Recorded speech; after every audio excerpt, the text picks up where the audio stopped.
Go ahead. Hello, I'm Tim Paola. I'm with the Kirkman Oliver Company, and we are going to go over Phoenix and Aircuity. So we have Phoenix controls and Aircuity both on the 12th floor of Webster DAT. Phoenix is the controlling the airflow on the floor, and Aircuity is monitoring the airflow, or monitoring the air quality. We will go up to the space a little bit later and walk around and see what we got there. I wanted to go over some of the different parts and pieces of those systems while we had everything laid out.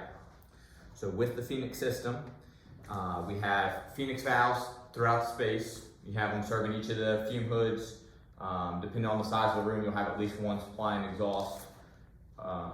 Sometimes there's multiples in the same room. There are still some rooms that are just served by VAVs on the 12th floor, so just because it's the 12th floor does not mean that it is Phoenix.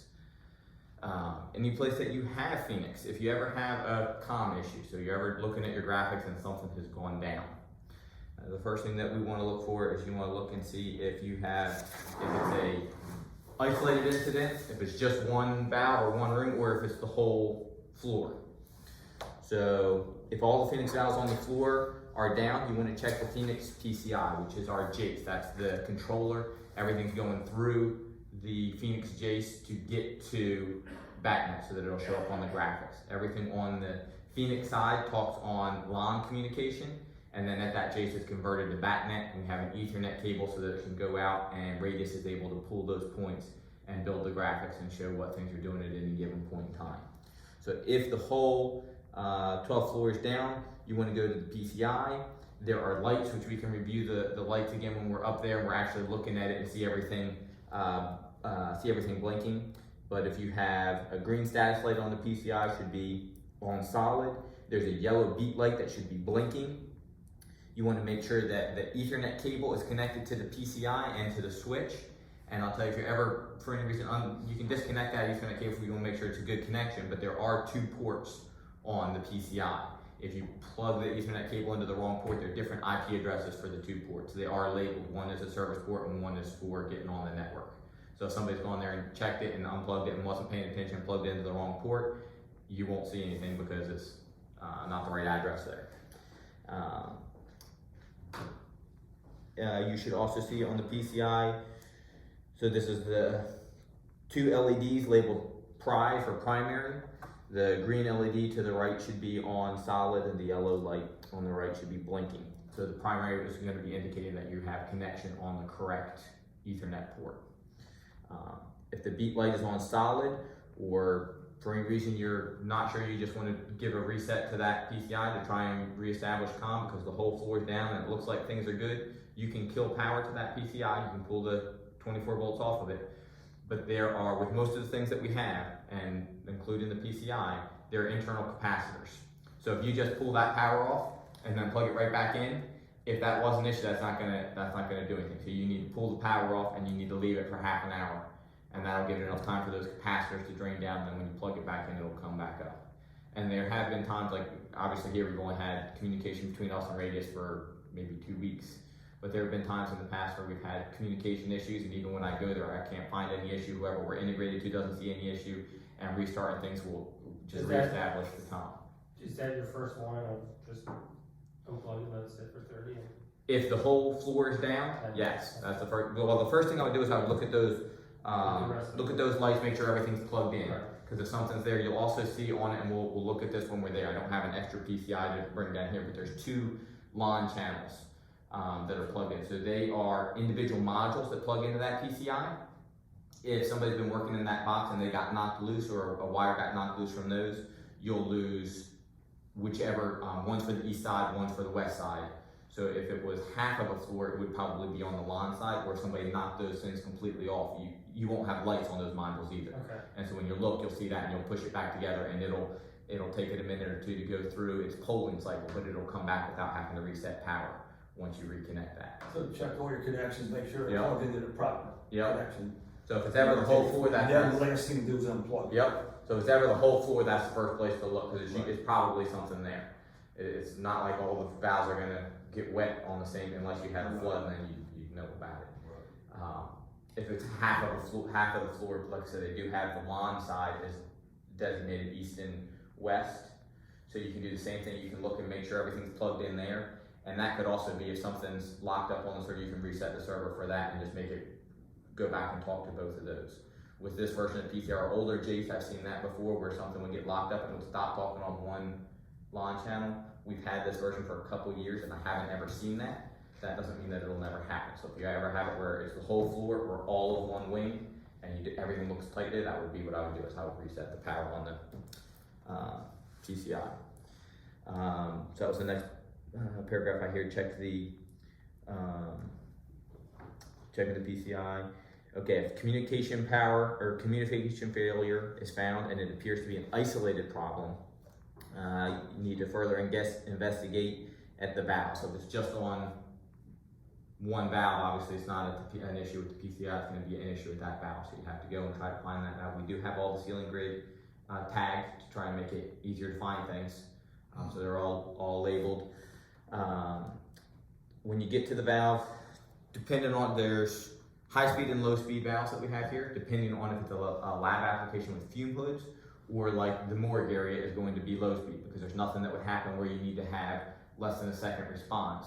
Whereas the chemistry areas where you have fume hoods, as soon as you open up that sash, there's less than a second, within a second response of opening that sash to the valve opening up to maintain the same phase velocity on that hood.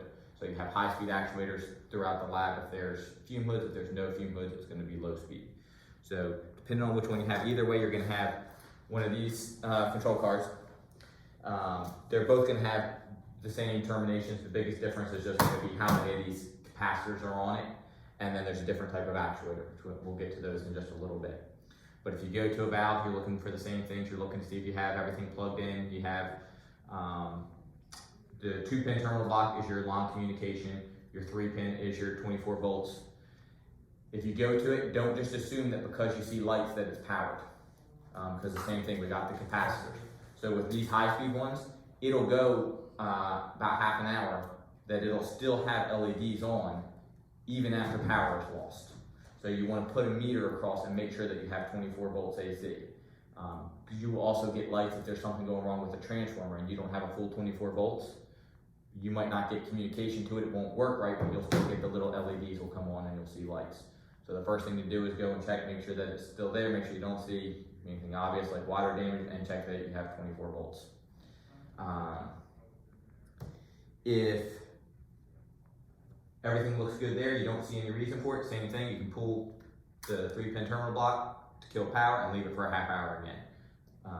With the high-speed ones, you'll be able to see when you come back, the lights should be off. If you still see LEDs, then leave it for longer, but half an hour usually will do it. And the point for the capacitors on the high-speed ones and why there's so many is because it gives us the ability to have a fail-safe condition. So if you lose power, we can make sure that fume hoods fail open. We can control if rooms fail positive or negative. So that's what they're doing. Any interest in seeing boards? You want to do it? Okay. Just passing this. The one with all the capacitors is the high-speed one. Those are getting just a little bit beat up because they are the ones that are dedicated for training and they get taken around. Power, already talked about power a little bit. We have everything, all of the Phoenix valves on the 12th floor are powered with 24 volts AC. We were talking a little bit about some of the other Drexel buildings. There might be some older stuff that's plus or minus 15 volts, I can't remember, but in this building, everything is 24 volts AC. It would be on pins L1 and L2, which are pins 1 and 2 of that 3-pin terminal block. There is only one 3-pin terminal block on these control boards, whether it's high speed or low speed. Okay, so if there's no issues with power, the next most common issue that we will have, if there's something going on with the Phoenix valve, is you will get a flow alarm. Okay, hold that up for the camera a little bit. So this is our low speed board. Here's the 3-pin terminal block. Pins 1 and 2 would be power that is labeled as L1 and L21 here. The 2-pin terminal block is going to be the LAN communication. The 8-pin terminal block is all your inputs. 7-pin is outputs. High speed has the same terminal blocks, it just has more capacitors. Okay, so for flow alarm, so on the graphics, one of the alarms that you can get is that there's 2 alarm points for every valve. You have a jam alarm and a flow alarm. Flow alarm is the one that you're most likely to get. And a flow alarm simply means that we don't have differential pressure across the Phoenix valves. So Phoenix valves, one of the advantages to Phoenix valves is they are pressure independent as long as they maintain between 0.6 and 3 inches of differential pressure across the valve. So if there's a cone assembly inside of that Phoenix valve and it has a spring in there. So as your static pressure in the system increases, can I go on here? Yes.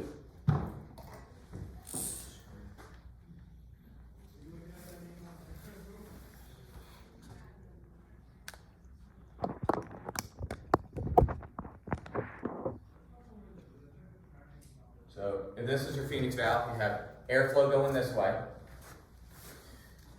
This is the insides of it. You have cone assembly with a spring inside of that cone assembly. We are looking for, from one side of the valve to the other, and there are ports on the valves. For taking a quick pressure reading, we have a pressure switch across them. It is a true switch, it's not a sensor, so if we go too low on our pressure, we generate a flow alarm. So what we're looking for on these valves is we're looking for between 0.6 and 3 inches across the valve. The reason for that is as long as we have 0.6 inches of pressure, differential pressure, it puts tension on this spring. Once we have tension on that spring, the spring can modulate to make up for pressure differences in the system. So if our static pressure increases, that spring compresses more, it closes down this open area on the venturi. You have a smaller open area at a higher velocity, gives you the same volume. Then your static pressure decreases in the rest of the system. That spring extends and pushes that cone assembly open further. You get a larger open area at a lower velocity, gives you the same volume. So we don't have anything in the duct that's measuring actual airflow. We're going strictly off of position.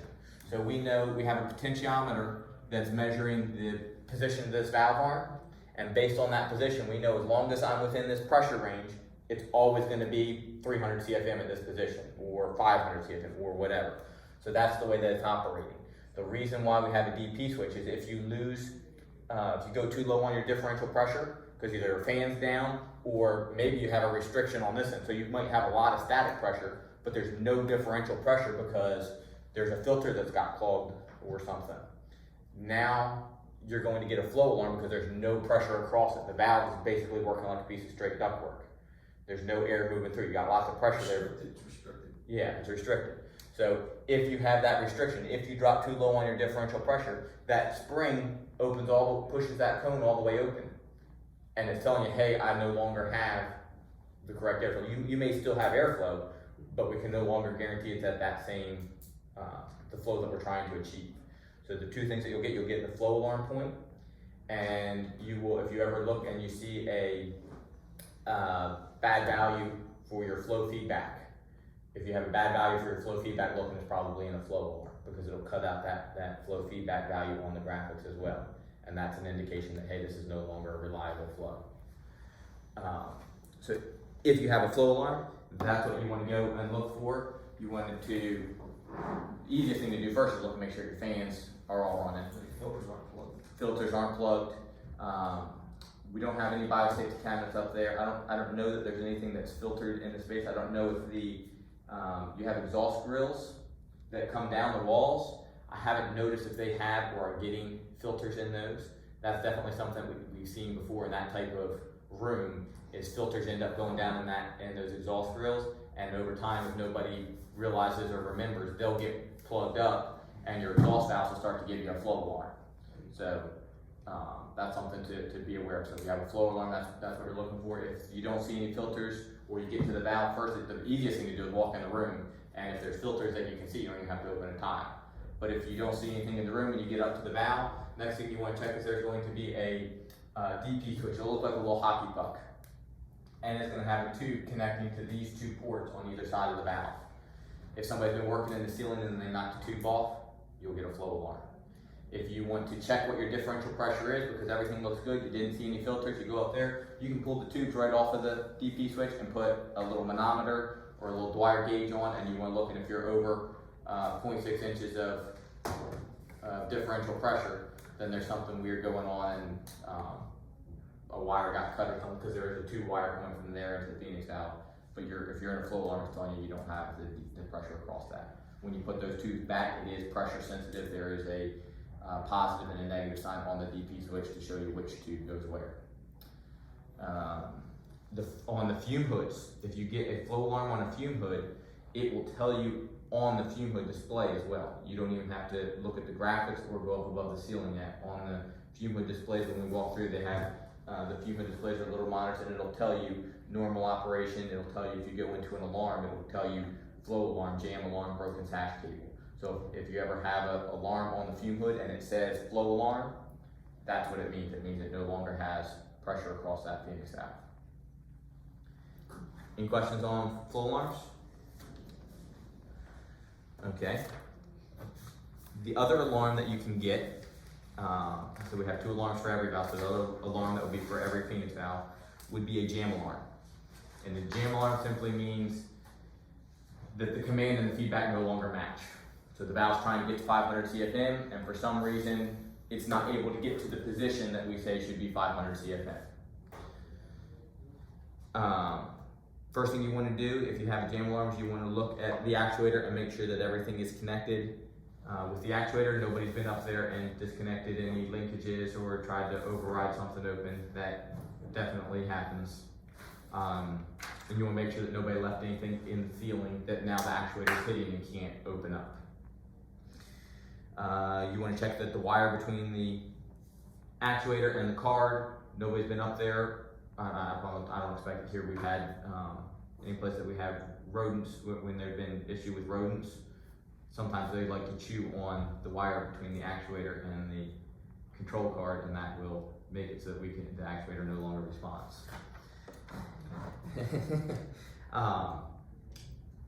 Don't expect that to be an issue here, but that's what I meant. We have a couple different types of actuators here. And I'll show you each of them, and then I'm going to tell you, if you're ever looking at one, you never want to just disconnect that linkage. And if somebody has it already disconnected, you want to be very careful when you're reconnecting it. And the reason being is it can flame you. The pressure on that system will try to flame the valve closed, especially with that spring. It'll start to go and you'll feel like you've got it, and then all of a sudden it'll grab and it'll slam, and it can do 2 things. If your fingers are still there, it doesn't care, and it'll bust your finger up pretty bad. And if you do get your hand free in time, it can slam the valve so that the spider brackets that are in here holding this whole cone assembly, they're thin pieces of metal, and they aren't designed for that kind of a slam, and it can bend those. And once it bends those, this whole cone assembly will get outside of that spider bracket, and you end up having to drop the whole valve and replace those spider brackets. So without having the whole valve here, this is more or less what you see. So this part of the valve is this. That's what should be connected to our actuator. Whenever I have to reconnect an actuator, or do anything where this linkage is no longer being controlled by that actuator, I would take an adjustable wrench and slide it over top of this so that I have added leverage, so it's less likely to slam and damage the valve, and my fingers are cleared because I cared more about my fingers than I do about the valve. And I have seen people who have gotten their fingers in there, and it's not like, oh, I chipped a nail, it's the whole nail turns black and blue and falls off. So, yeah, just like that door. So the different types of actuators that you have, and this will come back to the different, depending on what type of card you have, or what type of actuator you have will determine the card. You have 2 different types of low-speed actuators. You have Belimo actuators, and you have Honeywell actuators, and depending on which one it's going to be dependent on the size of the Phoenix valve. So the smaller Phoenix valves will have. What's on the rest of our campus? They're mainly Belimos, right? You have the same 3 actuators on the rest of the campus as well, with the exception of, like, I get them mixed up. It goes Cat, Bow, so the Bow has some pneumatic actuators as well. Okay. I didn't bring any of those in here, but we only have the 4 types of actuators, so everywhere is going to be one of these 3 or pneumatic. If you ever get to one and for some reason, like it's not powered, but you need to open it up, or it doesn't seem to be working. Like I said, there's a clutch to override these. So the first thing I always do is I put that adjustable wrench on so that I can control it and make sure it's not going to slam on me. And then on these Belimos, the clutch is a black button here that you can press in, and you can now override it open and closed. So if you ever need an emergency to override something open or closed, you can do that. Now what I'll tell you is if it is working, like the valve isn't in a jam alarm and you're trying to just override it open, you'll find that you clutch it and you override it open, and then it can slowly control back down and get to set point. So it won't work if there's not something that's already failing this valve. It won't work for you to just override it and leave it there. If it was like, hey, I need to get more exhaust out of this space right now, you could disconnect the wire and then clutch it open. But as long as it's connected and controlling, as soon as you release that clutch, it's going to go back where you had it. And anytime that clutch is pushed in, you want to have something holding on to that valve. So this is I'll show you the camera on the thing. This is the Belimo actuator. This is the clutch for releasing it. And the Belimo actuators just have a 3-wire going back to the Phoenix control card. They are white, black, and red for clockwise, neutral, and counterclockwise. They come in on the they come in here on the control card, clockwise, neutral, and counterclockwise. So here's the Belimo actuator. The Honeywell actuators, which are the other low-speed actuator, will be wired the same thing. It's red, color code slightly. It's red, black, and green instead of white. Red is your clockwise, black is your neutral, green is your counterclockwise. But that's all already going to be there, and it also says on here what the colors are. The clutch on Honeywell actuators is kind of like a lever, and it is back here. You would lift this up or pull it down, depends on how the valves are oriented, but this is what you're moving to then be able to clutch these actuators. And other than the clutch being someplace different and different colors on the wires, it's doing the same exact thing as the Belimo, and can be connected to the same card.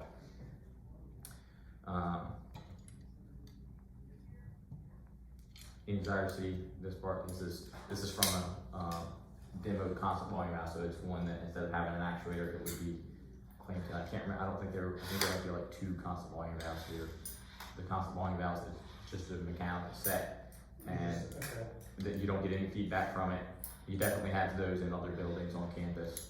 There's no feedback or anything from it. It's just a manual value entered into the control for the lab. So if we're trying to control it to 200 CFM negative, and it's set to the balancer for 50, it just gets manually entered into the rest of the lab. Take that into account. Now, the other type of actuator that you have are your high-speed actuators. So these would be on any of the hoods or any of the labs that have hoods in them. High-speed actuators, there's no clutch on them, but you can override these by disconnecting the 2 wires that come from it and hooking up a battery to them. So these 2 wires are going to be landed on the high-speed card, BNR for black and red.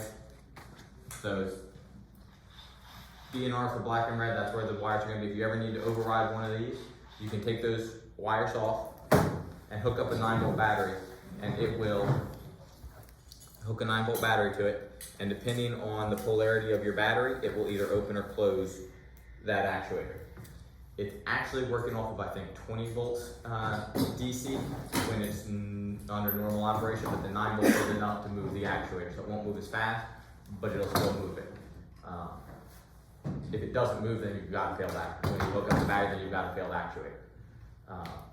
But if the actuator is good and you ever need to override it, that's how you can override it, and that's also a way to test if the actuator is good, because if it won't move off of the 9 volts anymore, then it's not. What's the most common failure with these, or issue? The most common issues that we have with these are either we don't have differential pressure, or for some reason we're not powered again.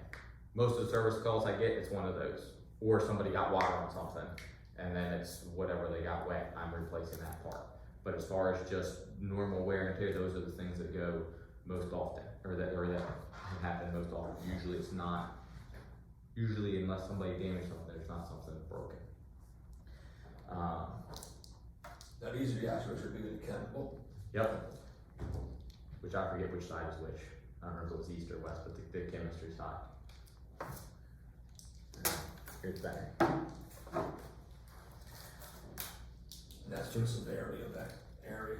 Yeah, so if you have a fume hood in the room, it's gonna be on the fume hoods and the supply and exhaust in that room, because you want to be able to maintain the pressurization. So if the fume hood opens, you either need a general exhaust to close down or a supply valve to open up to maintain the same pressure across the door to the lab. So they all have to be high speed. If any of them are high speed, they're all gonna be high speed. Only exception would be if you have like a snorkel or something that's set for constant volume. I don't think we had any that they could be low speed. I can't remember if that was the case here or not. I know there were some snorkel valves. I don't remember if they were in the same labs as the inputs. So the next thing to be aware of are our temperatures. We all know you're going to get temperature complaints or calls on temperature. There's a few values to be aware of. So if you ever see 107 or 39 degrees on a space temperature, the stat isn't bad, it's overrated. So on these, What are those numbers? I will show you. So on these thermostats, we have the T-stat tools I gave you.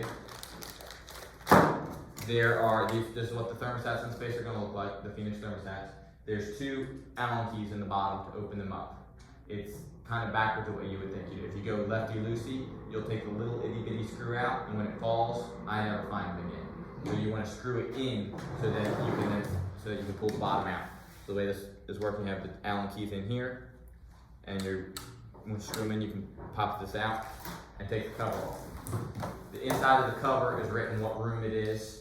So if ever room numbers change and they re-tag stuff and haven't coordinated with us yet to change graphics and all, you'll still have what valve and what room this is controlling. And I wrote multiple valves. Sometimes you have one thermostat that's controlling multiple valves. So some of the bigger areas, you have one stat, and I think there's up to 4 supply valves off of the one stat. So I listed all of them just with the Sharpie. These are all the valves controlling all. So they're reheats, they're rads, whatever they have. We have reheats, rads, and chill beam valves. Once you get the cover off, you have a warm cool adjust on the bottom that anybody can get to. That won't change your default values. That's just going to change your set point. There's a 3-way switch in here. This red and black switch is a 3-position switch. 3-position switch here. If it's in the center, the stat's going to control to space temperature. When you switch it to the left or right, instead of running the signal through this thermistor, it runs it through one of these 2 resistors. And that's why it's either 39 or 107. So it's a test and balance feature. So it gives you the ability, if you ever want to send the room to full heating or full cooling, you can pull this cover off, and when you flip this 3-position switch to the left, it says low up there. Low means it's going to go to 39 degrees. And sometimes it'll be slightly off of that, but it's usually right on 39 degrees. When you flip it to the right, it says high for test. It's going to go to 107 degrees. And so those are going to send you to full heating, full cooling. They're going to give you the ability to test things in the field without having to go back, depending on if you have access to the graphics from the space or not. They let you send everything heating and cooling. Having said that, if a balancer or somebody else has been in there and they were using it for testing purposes and they forget and leave, you're going to see 107 or 39 degrees on the graphics, and I get that call often. The thermostat's bad, it's over 100 degrees in the space. It's as easy as flipping the switch back. So that's what I was saying. If you ever see those values, that's what it means. Here's the whole thing. Here's the thermostat. The other default values that we have, all of our temperature sensors on the Phoenix side are thermistor. The other default values that we have are 32 and 158. And 32 is just if you have an open line, 158 is if you have a dead short. So if you ever see one of those, that just gives you an idea of there might be somebody knocked a stat off the wall, now you got 32 degrees because it's not there anymore. The other temperature sensors that we have, not every valve has a discharge air sensor, but we do have some discharge. If you have a reheat, we have a discharge air sensor. So you can see its temperature after the hot water coil. They are, once again, just thermistors. They don't have any test and balance switches. They are just a 2-wire that gets wire nutted back to the 2-wire for our, that comes into the Phoenix valve. So if you ever see 32 degrees, somebody was up there working and something got knocked loose, you'll see 32 degrees on that. What's that? So those are the basic troubleshooting thing. We'll go over fume hoods a little bit more when we're up there. The only other thing worth watching for on the fume hood, the piece that I have down here before we're upstairs, is we have vertical sash sensors on the fume hoods. That's how we know what the sash position is. So just like we don't have something for monitoring airflow on the Phoenix valve, we aren't monitoring face velocity on the fume hood, we're going off the sash position. So it's calculated at this position, I need 300 CFM to maintain 100 feet per minute.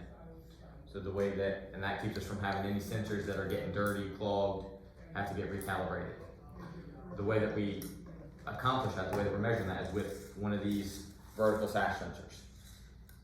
If the sash sensor, this is, with the fume hoods, if something gets broken, this is most likely the part that will be broken. The cable? Yep.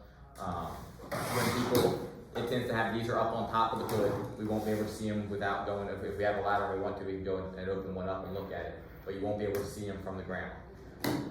They tend to get damaged when people are up changing out lights or doing some other work on top of the hood.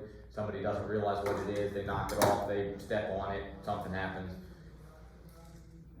When it gets programmed, we have, this is just a 0 to 10 potentiometer is what's in here. So when we set up the hood, we know this is the resistance we should read full open, this is the resistance we should read full closed, and so it's all calculated off of that. If it's ever broken and it comes all the way in, it will give you a broken sash cable alarm. So that will come back to the graphics, and that will display on the fume hood display, show on the fume hood display. It will say broken sash cable alarm. So all faults show on the hood, basically. on the hood, it pretty much does. The fume hood displays are great. They tell you a whole lot about what's wrong if it's an alarm. But if this got broken or somebody was working and they accidentally cut this wire, either one will give you a broken sash cable alarm because you're no longer getting the resistance in. Is that ever break extended? It can, like pulled all the way out. Jammed or something or not? Yep. If it gets jammed, it'll stop moving. Like if somebody set something on, that's the way that these are set up. I wouldn't expect that to happen. Okay. Because the way that these particular hoods are and the setup we have, you have pulleys for the counterweights. Usually we try to hook on the cables for the counterweights, but there wasn't enough distance. Like the sash can travel further than we had distance between pulleys. So what we did is there's 2 big pulleys up there. We were able to go and hook onto, use an S-hook to hook onto the cotter pin.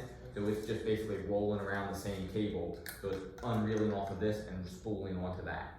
So I would be, unless somebody is up there and jams something in here, it's not gonna happen. If it breaks, it tends to break the other way.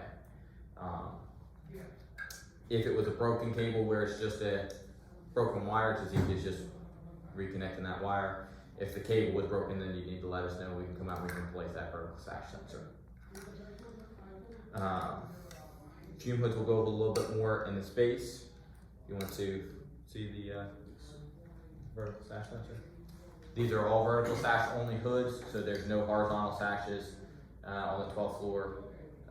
Depending on where you go on campus, there are some hoods that have combo hoods, but for this building, it's all just vertical sashes only.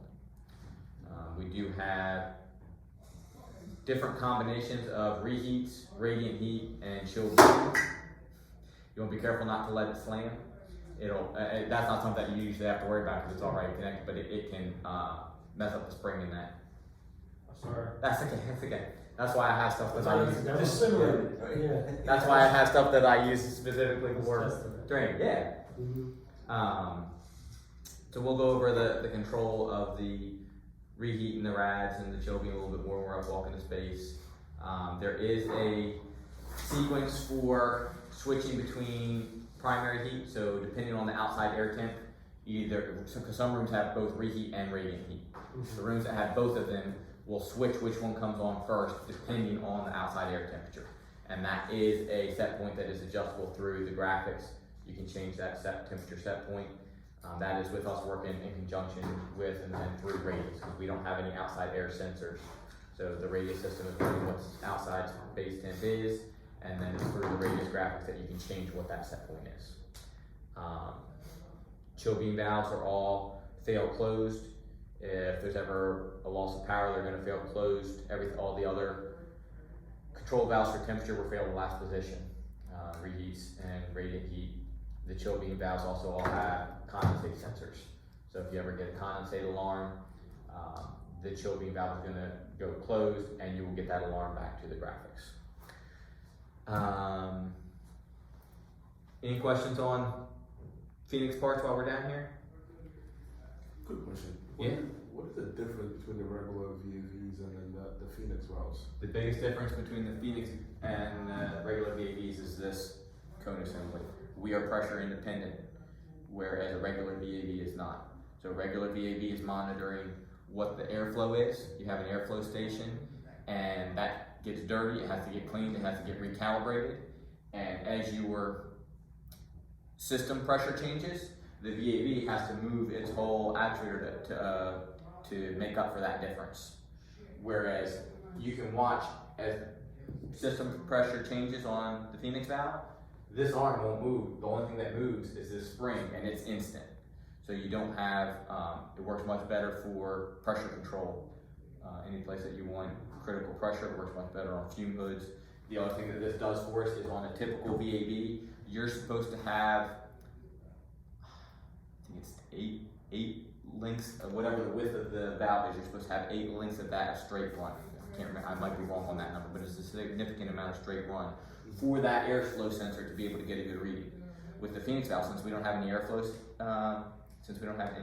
sensors in there, you can go from a 90 to a 90. So they can put it in much tighter places. So that's the primary difference between the Phoenix valve and a regular VAV. Any other questions on Phoenix? Okay, we will go over Aircuity a little bit more upstairs. The only thing I want to go over while we're down here, because we won't be able to see it up here. The Aircuity is air quality monitoring system. So it's monitoring for TVOCs, which is how we indirectly monitor for formaldehyde in the Morgan space. And TVOCs will be total volatile organic compounds, so that also is useful in the chemistry side, depending on what chemicals people are using. If somebody spills something, we also have CO2. We'll go over what sensors are there when we're up there. The only part we won't really be able to see that was worth seeing is that these are what the duct probes look like. There's nothing that you should need to go to these for. The Aircuity system is going to report to myaircuity.com, so Steve has access. He can go and he can look at trends of what things are doing. Right now we're still waiting on the internet connection, but once we have the internet connection, it logs up there and it stores all those trends. We also have hardwires between Aircuity and Phoenix, so that depending on the space and the design, we have the ability to increase the air changes based on the air quality. So you will see an IAQ command on the graphics for Phoenix. IAQ is indoor air quality, so it goes 0 to 100%. So if it's a space that's not constant volume, that has the ability to increase airflow based on temperature demand, and it has Aircuity, it'll do a high select of temperature demand versus Aircuity. So you can look at your cooling command and IAQ command, and if it's 0% on the cooling command but 100% on the IAQ command, you're going to be at your max cooling airflows. You just may have a reheat that's opening up because of temperature. But the reason that the airflow increased is because of Aircuity. These are what the duct probes look like. They are in the exhaust for the rooms. Like I said, there's nothing that you should ever need to go to them for, but just so you know what they are if you ever see them, and because I wasn't really planning on opening those tiles up to find them when we're going through. They have green tubing that goes between them. I'll pick up a piece of that and show you what that looks like. But this is what the duct probes look like. All the sensors for the 12th floor are in the duct. We don't have any wall sensors. There's also green tubing, which we will be able to see when we go up to the 12th floor. This is the green tubing. It's how we're sampling it. The green tubing, it is specially designed so it is inert. So it can sample from one room, and then once it purges that air, throwing samples from the next room, there's nothing gonna be left over from the room it just sampled. But when we see the green tubing, this is what it looks like if you were to cut it away. We'll talk about that more when we're upstairs and can see the sensor suite. Any other questions down here? Cool, then I think we're done down here. Do you have another copy of this? Yes? You have to give it to them.